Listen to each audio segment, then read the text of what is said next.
Diversión con Vinilos.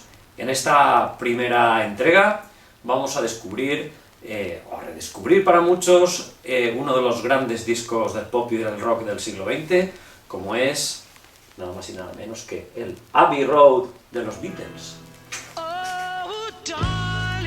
Abbey Road fue publicado en 1969 y es el 11º álbum de los Beatles. En orden de publicación es el penúltimo, porque el último es Let It Be, pero digamos que cronológicamente es el último. Este es el último disco que grabaron los Beatles juntos. Después de este disco ya no hay más Beatles, ya que Let It Be lo habían grabado con anterioridad, aunque se publicó en 1970.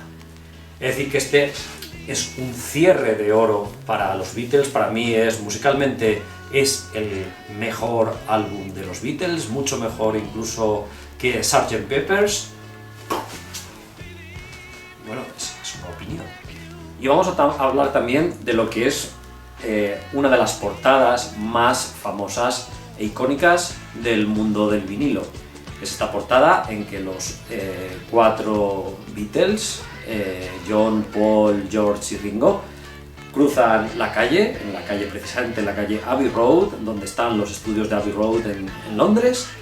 Y bueno, esta es la parte de atrás donde aparece la calle y su nombre, pues el letrero de la calle.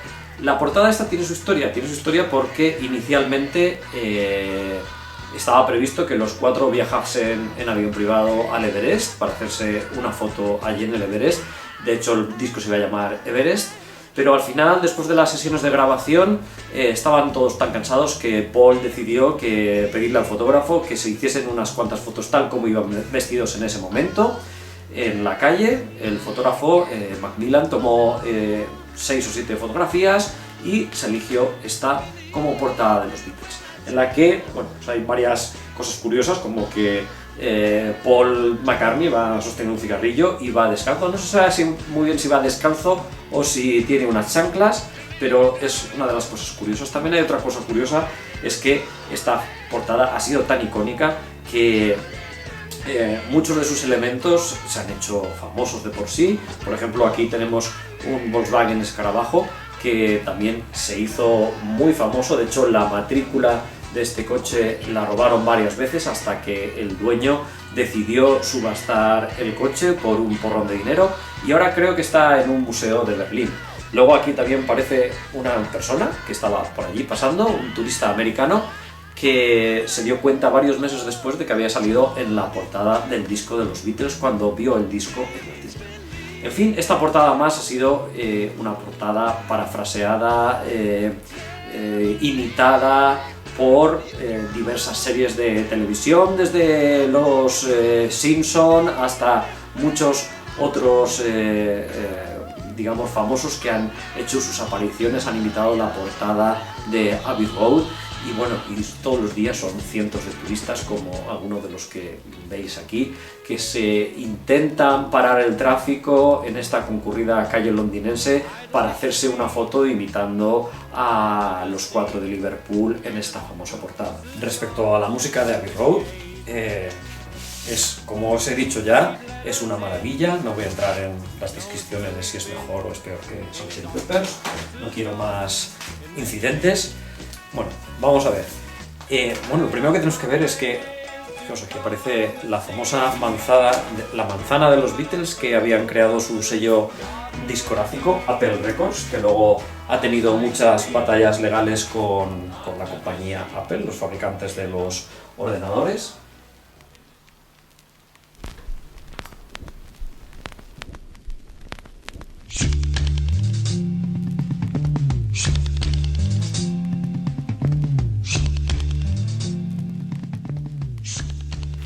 Otra de las cosas que hay que decir es que el álbum está muy bien equilibrado en cuanto al reparto de canciones, casi todas ellas obras maestras, y equilibrado porque se reparten composiciones igualmente buenas entre los 4 Beatles. Por ejemplo, el disco se abre con Come Together, que es de John Lennon.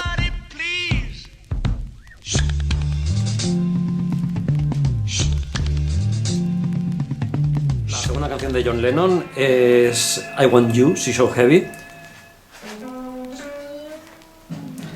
Esta canción es una pasada, a mí me encanta.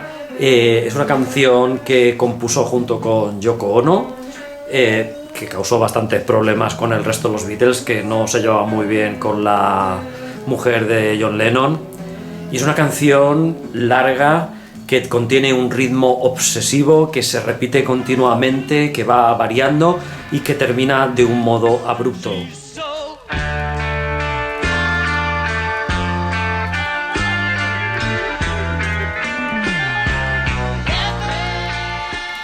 Las dos canciones que compuso Paul McCartney para este disco, canciones completas, son Maxwell Silverhammer, que es una canción sobre un asesino en serie, es bastante curiosa, y una de las más bonitas de Paul McCartney, que es Oh Darling.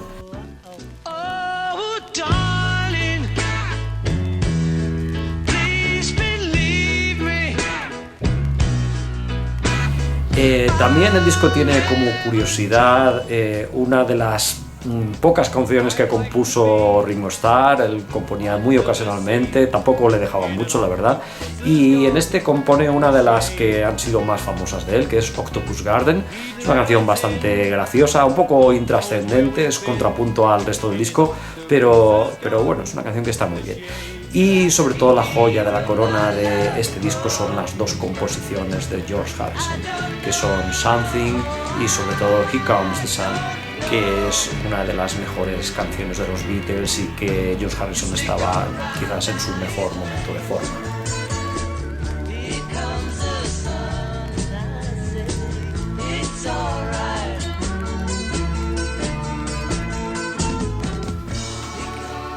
La segunda cara del disco, además de Here Comes the Sun, tiene una de las composiciones más originales de los Beatles, que es conocido como The Medley. Son 16 minutos seguidos de música en las que se enlazan distintas canciones sin solución de continuidad, pequeñas canciones que formaban parte de distintas tomas que decidieron ir juntando y mezclando para este álbum, que algunas tan bonitas como Because o She Came Through the Bathroom Window, y que acaba con The End, en el que como curiosidad está el único solo de batería de Ringo Starr y luego 3 solos de guitarra de John, de George y de Paul, y al final The End también contiene la frase premonitoria de al final el amor que das es igual al amor que haces. Fase con que un poco los Beatles querían poner las paces consigo mismos y acabar de alguna manera este periodo, uno de los periodos más grandes de la historia del pop.